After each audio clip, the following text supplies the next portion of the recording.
connecting to the internet. Internet. Networking software. World Wide Web thing on a computer today. Computer. NetSurfer Pro. Hey, welcome to NetSurfer Pro, a whirlwind ride through the World Wide Web. I am your guide, Matt, and with me is, as I point to my side, you can't see it though, but I'm pointing. Galen, and you can't see it, but I'm wearing a shirt that says I'm with stupid, and it has an arrow pointing to the right, but Matt is comedically to my left. Yeah, he's pointing at our ghost member. Yeah, we have so you know how we had a guest on that one time? Well, when we don't have a guest, we actually just have a ghost, because they start with the same letter and end with roughly the same letters. Yeah, we sometimes have a ghast as well. And speaking of gassed, I am rather aghast at 2021 thus far. I really don't want to break the sort of implicit no bummers of this podcast, but I'm very tired. Yeah. And not just physically. Not just because I've been awake for 14 hours. I mean, I just woke up and I'm also very tired, not just physically. Yep. So you know how it'd be. Sure are some very non-specific reasons we are tired today. To to kind of help get our mind off things, we are going to take a trip back in time, back to a time where Adobe Flash was still a thing. Because Indeed, this is our next episode of Flash Month. Yes, and this is my specialty. Today is my specialty. Because we're going all the way back, not even to Newgrounds. We're going to one of the obscure websites. Uh-oh. How obscure? On a scale of Newgrounds to TimeCube, I'd give it a solid... I think I would give it a solid 4chan. Okay. Are we talking like 2000s or 2010s 4chan? Because there's a big difference in obscurity. Probably 2010s 4chan. Okay, sure. But today we are talking about stick-based Flash animation. Asterisk. There will be an exception, but we'll get to that when we get to that. And this is sort of my nostalgia when it comes to Flash, and it sucks. The specific website I'm mostly talking about is called stickpage.com, which was a website that was entirely Flash games that were stickmen in the stickmen genre.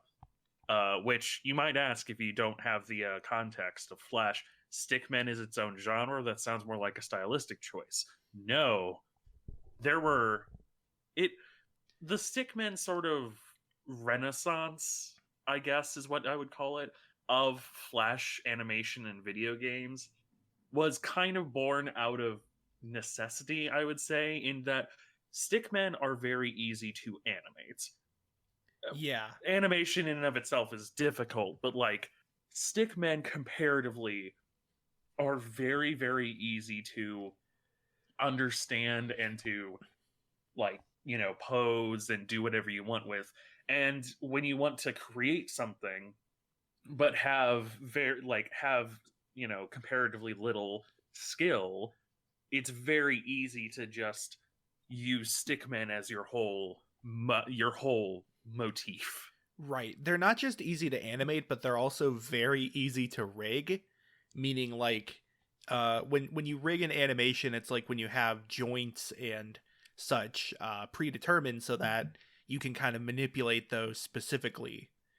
And with stickmen, it's just, you have a joint for the shoulder, maybe a joint for the elbow, joint for the legs and knees. Like, it's literally just rotating lines around each other. And that it skips the early part of like, how do you make something animated to look good?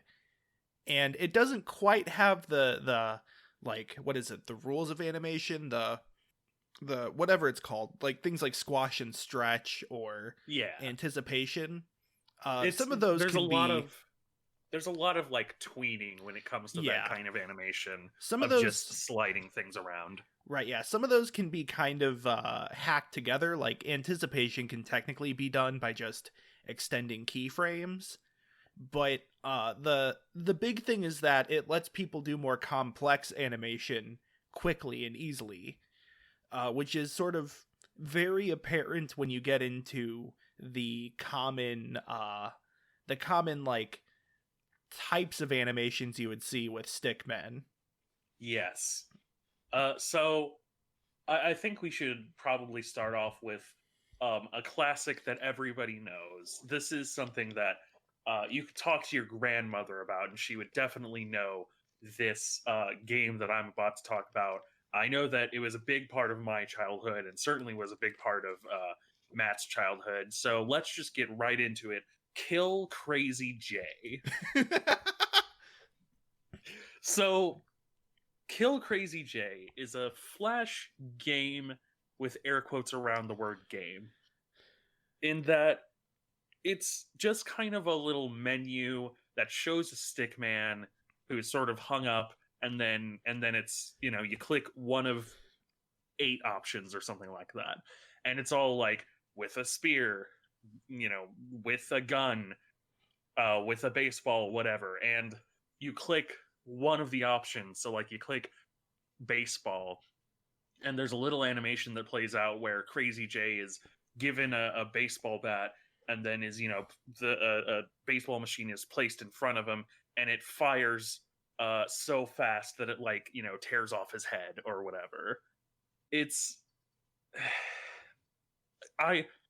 the thing is that obviously it's a joke that nobody has actually heard of this, but I think it's a really good example of like the early animations done with stick figures, in that it's bad, it's violent, and it's just sort of there. Yeah. You know, I do want to mention that the very first Flash game was a stickman game. It was called Bowman, and it's just a guy with a bow. Oh More of my a tech god, I demo than remember that anything. game. Yeah, it's more of a tech demo than anything, but it's the first Flash game. On Flashpoint, it is under First Past the Post, which is just their collection of the first game made in each technology they have. That is a really good that is a really good joke, and also really interesting. I never knew that it was like the first Flash game. Yeah. So there's a little bit of history. Flash is made for stickmen. Crazy J, for a little bit of context as well, was the quote-unquote mascot of Stick Page. It's a stickman with like a like headband, you know, ninja-y headband, and a lot of stick animations weren't specifically like violent in the gory sense, but a lot of stick animations, in fact, I would even argue that if you think of stick animations, mostly what you think of is like just 2 stickmen or more stickmen fighting, just doing little kung fu, pow, pow, pow. Yeah, I think part of that is because it's easy to animate, so you can do the more complex choreography, especially with fight scenes.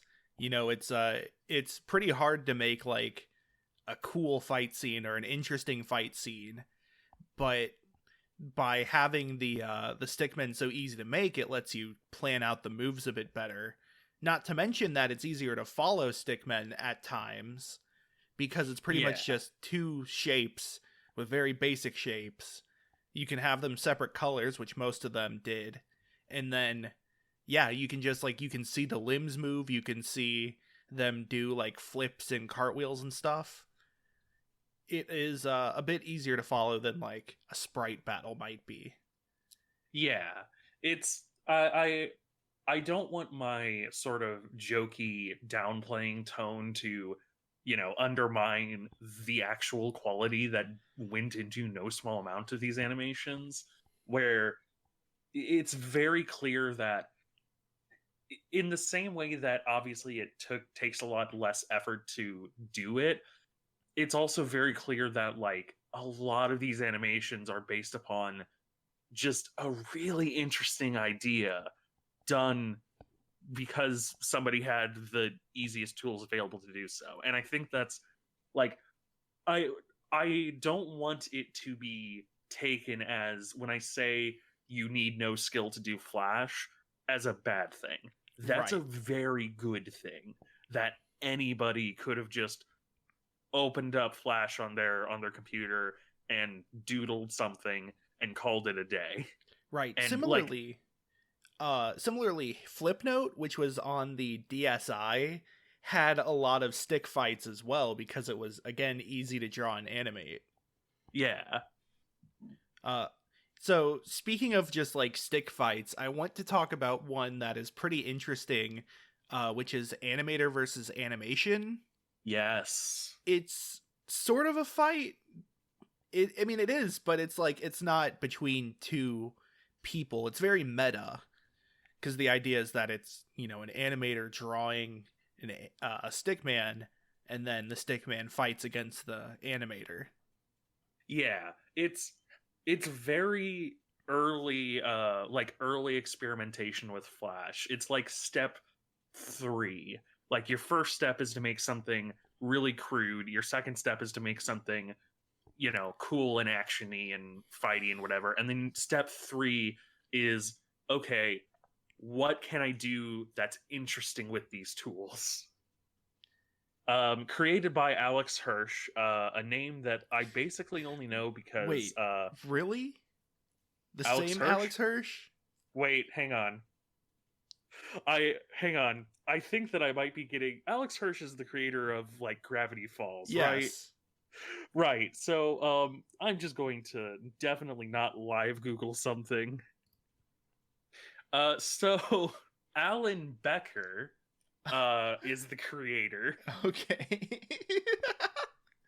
Alex Hirsch is the creator of Gravity Falls. Yeah, which started actually as a Stickman fighting series. Wow. Yeah. I mean, you would look at Bill Cipher and be like, "Oh yeah, I can see that. It's a triangle man, exactly. but similar limbs." Alan Becker. Okay. Alan Becker is the creator of Animator versus Animation. And I only know that because he actually continued the series and currently is continuing to make animations on his YouTube channel, which is awesome. Yeah. But yeah, the start of it is very quaint in a very fun way, because obviously this is one of those things where we would encourage you to like go out and look it up yourself, watch it yourself. But part of the fun is that in the first one, the animator uses a variety of your typical like MS Paint tools as something interesting. So like sorry, I'm saying a whole lot of nothing. Pause this. Part of what makes it such an interesting series, or even just an interesting one-off from the first one, is that it takes all of these tools used in MS Paint and uses them in a very fun and interesting way.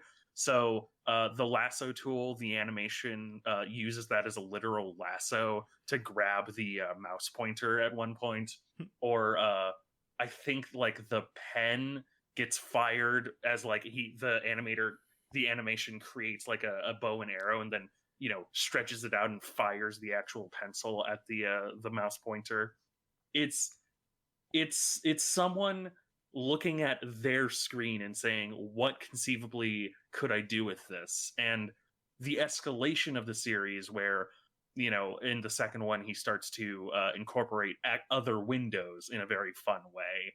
And in the fourth one, like, there's an entire section, or no, sorry, in animation versus YouTube, not the fourth one, there's an entire section where just like all the animations are being beat up by just various videos of people waving their hands or things like that. It's really cute because it just sort of takes a small idea and then it goes one layer further and one layer further and one layer further throughout the entire series. Yeah, it's almost like a childlike feeling of like looking at any object and being, can I turn this into a weapon? Can I point this this like, I don't know, block at somebody and say, this is my arm cannon, pew pew pew. One of my favorite little ones is I think in the second or third one, the Windows Vista like start menu where it just, you click in the bottom left corner and it slides up. That's used to like just batter the animation to the top of the screen.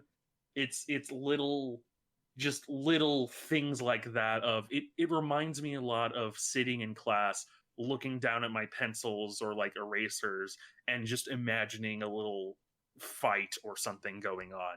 Right. Speaking of desktop doodle fights, there is one game I want to mention that I don't know if you had played. It's a trilogy of Stickman related games called Hapland, and it is kind of weird. It's like an adventure game or like a point and click game where you have one screen that is like a side view of like a location, like a castle or a forest, and a bunch of stickmen, and there's like a bunch of other objects you can click on. And it's a very trial and error sort of thing where like you click on an object and it makes a bomb appear. But if you click on another object, you can shoot the bomb before it explodes and then it doesn't hurt anybody. And a lot of it is like trying to figure out both what each object does and how they interact with each other so that you can complete one goal. But I think it uses stickmen because there's a lot of like these little, people that are trying to interact with things. And they're very easy to animate, but also very easy to notice because they each have just like a circular head, which is bright white. And so it contrasts with the background very well. And so while like the games can be pretty busy because it's a pretty like zoomed out view of whatever location it is, having stickmen helps you keep track of where each person is to like the very precise degree you sometimes need. Yeah, to, like, time everything. The ability to silhouette a stickman cannot be understated. Where you can give a stickman a very specific personality just by giving them a color and kind of throwing up your head, like deciding their personality, or you can tell at a glance in a game like Stick War, I think it's called, how many how many troops you have versus your enemies, just because a stickman is very noticeable. A stickman is very easy to distinguish. You can immediately look at it and say, oh, I have 10 troops. I'm sending them against 5 troops. I'm probably going to win this. Yeah. I don't have any other like notes for stickmen specifically, but I do have something related I want to talk about. Yes. Before we get to that, because I believe that I know what you want to talk about, because I would also like to talk about it. I do want to mention a couple other series. Sift Heads is the exact opposite of the simplistic stickman style. Sift Heads was in the very popular genre of stickman sniper games, which there were just a lot of, too many to count. Smoking Kills. I think there was one that was just called like One Shot. Just way too many. But Sift Heads was interesting because it spawned a sequel and then another sequel and then another sequel and became its own like mini Flash game franchise, as often kind of happened when a Flash game sort of blossomed. And the whole plot of it was centered around a hitman named Vinny and his girlfriend, who for some reason had like rockin' Barbie doll stickman proportions. Oh no. Like Vinny's Vinny's only distinguishing feature really was a red tie and like a very specific style of white shades on his head. And there was like another stickman eventually named like Kiro or something, whose only distinguishing feature was aviators and usually a katana, I think. It was it was a very interesting series as sort of like I would say like the style of Flash game that was never supposed to get popular and then inexplicably did. You know, it's not that, again, not to say that it's bad. I have fond memories of the series, but like you look at a game like Sift Heads and it's just, you know, it's just a stickman snipey game. You just point and shoot, and it has a funny little story about, you know, a mob boss who eventually screws over the main character, and then you track him down and kill him. It's dumb little fun for 20 minutes, and then suddenly a whole bunch of people have played it, and the creator's like, oh, I'll make a second one. Oh, I'll make a third one. I'll make a fourth one. Hey, how about for the fifth one, instead of just this typical flare, what if it was like semi-open world? What if we made a Stickman Worlds, or a Sift Head World? Sorry, it's I think that's something that will not be lost, but the curation of it is something that I think not. This isn't even me like not finding the words to say. It's just trying to express my point without like implying something that I don't want to. So something like Five Nights at Freddy's is kind of a good example of that, but done with video games, where somebody made this fun little video game, and then suddenly it's this massive franchise. But like Flash games allowed for that, but entirely self-contained within the genre of Flash games. There wasn't. I think the most that Sift Heads got was like a browser MMO sort of thing. The Last Stand was a series of just, you know, guard against zombies, whatever, that eventually also got its own little browser-based Flash game. But nowadays, if something is that style, if something is that, you know, comes out of nowhere and is suddenly a worldwide phenomenon, an Undertale of Five Nights at Freddy's, then suddenly it's everywhere. Suddenly you've got merch in GameStop, you've got probable movie deals, you've got everyone everywhere noticing it. But Flash games was that localized still within just the Flash game community. Right. It's a different scale of virality. Yeah. I mean, like, at the time, there weren't really, like, Let's Plays or stuff like that weren't as big if they existed. And so, like, I think part of that is that the people who played Flash games, they didn't often go on to non-Flash gaming sites to talk about Flash games.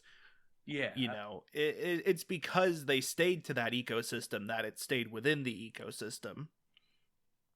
And even then, Flash games weren't considered something that was, like, mainstream or anything, so it's no wonder that, like, GameStop wouldn't have merch for it. Flash games were ultimately still considered a niche despite being so big. I do think, before we move on as well, and this is a very small point, I do think one interesting side effect of it that is actually still very good and we still see is that a lot of the things that popped out of Flash game was creators, specific people with specific visions. So your Tom Fulps, your Ego Raptors, your Tom Scas, your JMTB.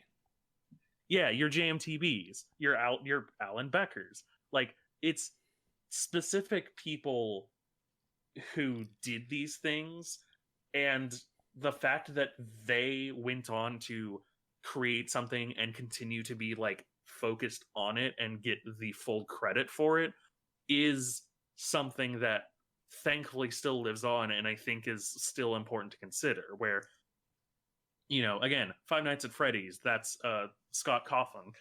Like, it's in an age where massive video games have hundreds of developers, none of whom actually get credit for it. Realistically, it's still nice that indie games and the Flash creators that went on to build themselves as like internet personalities are still a thing, because it still says that if you create something, you can get credit for it. It can still be yours, and part of you can still be in it. Right. There's still like an auteur space. Yeah. Okay. But yes, we should go ahead and move on to the asterisk, I believe. Yeah, so I didn't know if I wanted to include this at first because it's not really stickmen, until I realized it's its own sub-subgenre of bubblemen. Yes. So yes. This is it's not stick proportions. It's, you still have the circular head, but you have like an oval body, and then ovals or circles for like the feet and hands, sort of like Rayman. If you were to like do a minimalist version of Rayman, oftentimes they wouldn't have limbs as well. Yeah. Just like you mentioned Kill Crazy J, I want to mention Interactive Buddy. Yes. Which was another kill an NPC with a wide variety of tools. But in this case, it was just made of a bunch of circles. And you had like a bunch of different weapons. You could shoot it. There were different like skins and costumes. I think one of them was Tinky Winky. Yeah, one of them was Tinky Winky. One of them was George Bush and John Kerry. One of them was Maddox, who's an internet creator that's still around apparently. Yeah. But so Bubblemen are very similar to Stickmen, except without limbs, but they have more pronounced hands and feet. And I think more so than Interactive Buddy, which is still like a well-known Flash game among people that played Flash games, I think what's more well-known is Madness. Yes. This was like a mainstay of Newgrounds. Like oftentimes the Madness characters would appear in like the Newgrounds crossovers, where it would have like the popular Newgrounds stuff. Madness, it is another sort of just people fighting, but with more of like a raid sort of concept going on, where like a character would go into a building with a bunch of armed enemies and fight their way through. Yeah. There were a lot of people with masks, if I remember. There was a clown that appeared a lot. It was very much at the intersection of like people who made things in Flash, people who listened to metal, and people who watched a kung fu movie once. Yeah, that's a very good way to describe it. It's also, Madness is so fun because it's just the hyper violence, hyper gore, but with continuity. That's kind of it. It's the hyper violence and hyper gore of that era of Flash games and that era of Flash animation, but it just continued to be that, and to build on top of that, it power crept itself in a very fun way. Right. Yeah, it had like an ongoing story, or at least characters that returned between videos or animations. It also had much more like staging than other Flash animations of that sort of variety. Like, they existed in a location with, walls and stuff. It wasn't just a white background. The whole series obviously takes place somewhere in Nevada. Oh, of course. But yeah, it has highly consistent characters. Death is pretty much never the end of any of the, I won't say named characters. I think they do have names, but they more have titles. Yeah. There's like the zombie clown. There's Jesus Christ. Yes, that Jesus Christ. The main character, one of my favorite little details is that pretty much any big wound is kind of consistent. So like the main character, I think gets like a gut wound in the second one that kills him, quote unquote, but he just wraps it up with bandages in the third one, and then in the third one he gets bisected or whatever, and just wraps that up with bandages, and by the end, which is to say by the time that by the most recent one that I have watched, which is not the most recent one, he literally his entire face is bandages. He has like a trench coat and like small red glasses. It's fun just because it's a fun little continuity that does not need to exist, but does because the creator wanted it to. Yeah. I think Madness, it's notable because it has a little bit of extra details, but also, like you said, it just kind of goes a step above what a lot of other animations did. But even then, I think it's just sort of another example of the zeitgeist of Flash at the time. Yeah. It was popular to just have people fighting, even if they were just bubbles on top of each other with some extra details. And I think that's sort of a lot of Flash games are very violent for just because they could. A lot of Flash animations are violent because they could. But I think a lot of the ones we've talked about are ones where it's not just violence, it's violence with a concept behind it or a pattern. Yeah. Animation versus animator isn't just violence, it's violence with a meta element. Or Madness isn't just violence, it's violence but with a continuity and some extra choreography added. Yeah, the violence is fun. Violence is inherently a sort of fun experience to have in something like a video game or a an goopy animation. goblin brain experience. To quote Nakey Jakey. Yeah. It's something that you can both turn your brain off for, but also sort of hyper focus your brain on.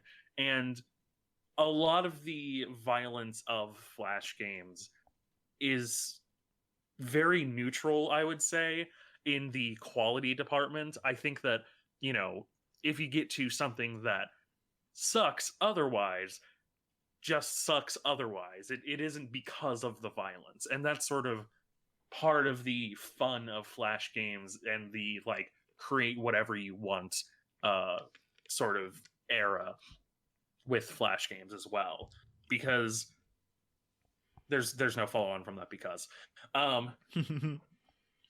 I do want to briefly also mention another one of my favorite ovals bobbing around series, which was Thing Thing. I've never heard of it. So Thing Thing was a little series of Flash games. There was a Thing Thing 1, 2, 3, and 4, and then there was a Thing Thing Arena 1 through 3. And unfortunately, I believe that's all the Thing Thing we ever got. Thing Thing 1 had a pseudo story. It was basically you were a lab experiment, and then, you broke out, and now they're hunting you down. Ooh, justification to shoot some blobs. But the arenas were that minus any pretense of plot, and they were extremely fun. Yeah. So I want to talk, just sort of at the end of it here, I want to talk about the legacy of these sorts of games and animations. Yes. There are 3 sort of specific games I want to bring up that all carry the torch in some way. The first is one that you might have heard of because it's fairly popular, which is Henry Stickmin. This is so it was one of the later Flash series to really start going, from what I understand, but it had voice acting and all that pretty early on, as far as early on in the series. It's you quote unquote play as a guy named Henry Stickmin. It's sort of like a choose your own adventure book where you have a choice between different paths, but what happens isn't really under your control. It'll just show a few choices, and you can go with the Shoryuken, you can go with the banana peel, you can go with the very obvious ladder going through the ceiling. I think they all involve breaking out of a prison in some way. At least the 2 or 3 that I've seen have. Yeah. But sort of the appeal of it was that, for one thing, there is continuity, there is a story. Everybody loves continuity, apparently. But also, it's just loaded with references. Like, the whole thing is just... Every path you take is just a different reference to something. Usually video games. Yeah. And so, like, it's enjoyable to go back and go through all the different paths just because they're all interesting or unique in some way. Even if it's just little jokes, it's like, why not? It's just more jokes. And they're also notable because the studio behind it, Innersloth Studio, recently got popular for a little game you might have heard of called Among Us. Amongst we. Amongst a we. Betwixt us. In our midst. So yeah, Henry Stickmin, there's a collection of it on Steam as well that has all the games collected. I'm glad that Flash creators are doing this. Edmund McMillan has the Basement Collection, which is all of his Flash games. I'm really glad that people are kind of taking it upon themselves to archive their own Flash work. Yeah, I've seen no small amount of Flash games on itch.io or on Steam. I think that Henry Stickmin had a kind of resurgence, maybe partially because of Among Us, but also mostly because I think they were one of the first to really get on that wagon of re-releasing your Flash games to preserve them. Yeah. So then I have 2 more. One of them is Stick Fight the Game, which is a very, very inspired name, I know, but it's cool. It is inspired, obviously, by Stick Fight animations.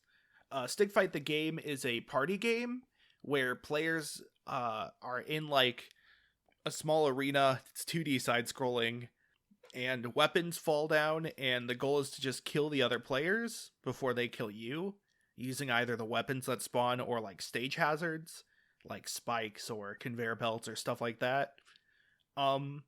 It is very much so inspired by like the chaos of stick animations that could sometimes happen. All the weapons are very unwieldy and sometimes have a chance to kill you as much as it can kill the other players. But that's just sort of the appeal of it. But it does also help that each stick figure is like one color, and so it's very easy to tell who's who and where they are. The readability of stickmen really come into play there in a good way. Similarly, the last game I want to bring up is One Finger Death Punch, which is a beat 'em up where you only have 2 buttons, left and right. And the idea is that you're a stick figure in the middle of a huge brawl of like a bunch of other stick figures. And you press left to attack the figures on your left, you press right to attack the figures on your right. But it is more about putting the player into the shoes of like the flashy, unstoppable killing machines, where as you're playing, you're only really pressing 2 buttons, but it feels like you're doing this huge, like really chaotic choreography. It's sort of like if you were to watch people play Devil May Cry or Bayonetta or something like that, and see people do like these big combos that are really flashy to take out a lot of enemies. It's like that, but with 2 buttons. And again, it uses the stick figures to help readability and help you do a lot of different moves just by making it easy to rig and animate. But also it is pretty much feeding into that nostalgia for old stick figure fight animations. Yeah, if I remember correctly, One Finger Death Punch is also like $2 on Steam. Yeah, it's very cheap, and honestly, I really enjoy it. It's a fun, sort of mindless, just kind of watch it happen game. Yeah. I think that's pretty close to our closing thoughts then.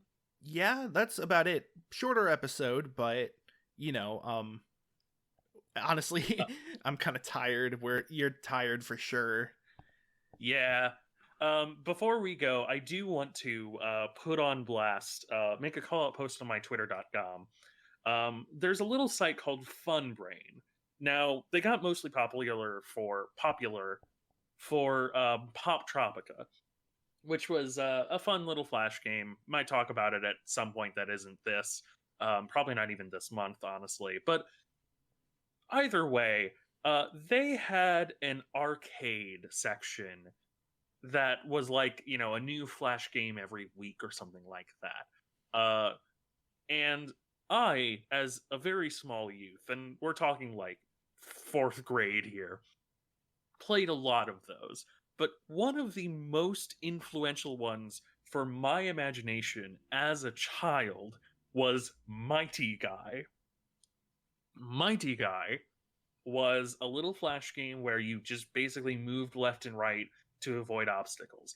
That's kind of all it was. One of Mighty Guy 1 was like you were driving or jumping from car to car or something while like rocks fell or something, and then Mighty Guy 2 was you like jet ski on the ocean, and then you have to run up a volcano while rocks fly at you.